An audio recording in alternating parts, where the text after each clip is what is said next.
आंदोलन से संबंधित जो यूनियन हैं उनको मैंने एक बार नहीं अनेक बार यह कहा है कि कानून को रिपील करने के अतिरिक्त कोई भी प्रस्ताव वो लेकर हमारे पास आएं, हम उस प्रस्ताव पर चर्चा करने के लिए तैयार हैं।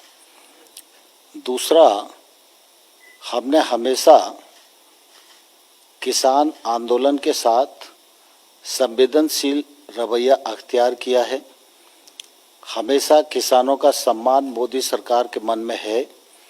लगातार हमारी कोशिश है कि किसान समृद्ध हो, खेती आगे बढ़े, मुनाफे की खेती हो, किसान महंगी फसलों की ओर आकर्षित हो और किसान को सरकार की ओर से अधिकाधिक सुविधाएं दी जा सके।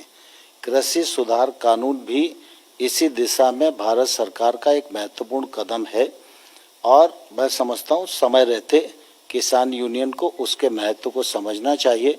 सारा देश उसके महत्व को समझ रहा है और मैं अभी भी आपके माध्यम से उनको ये कहना चाहता हूँ कि कुल मिला के एपीएमसी के विषय को जिस प्रकार से कहा जा रहा था, तो ये इस निर्णय के बाद मैं समझता हूँ इस पर विचार किया जा सकता है और विश्वास भी किया जा सकता है कि एपीएमसी समाप्त नहीं होगी।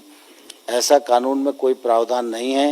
एपीएमसी राज्य के कानून के अंतर्गत बनती है और एपीएमसी और सशक्त हो और किसानों के लिए उपयोगी हो, यह मोदी सरकार की प्रतिबद्धता है। इसलिए 1 लाख करोड़ रुपए के इंफ्रास्ट्रक्चर फंड में उसको पात्र इकाई माना गया है और इसके बाद निश्चित रूप से एपीएमसी की क्षमता बढ़ेगी। यह भी कहा जाता था कि एमएसपी के लिए समस्या जाएगी, तो आप सब ने देखा जब से आंदोलन शुरू हुआ है तब से लगातार पैदावार भी बढ़ रही है, लगातार खरीद भी बढ़ रही है और दलहन और तिलहन की भी खरीद बढ़ रही है और जहां के लोग आंदोलन में अधिक हैं वहां के किसानों को हजारों करोड़ रुपया उनके अकाउंट में इस बार एमएसपी पर खरीद करके पेमेंट किया गया है।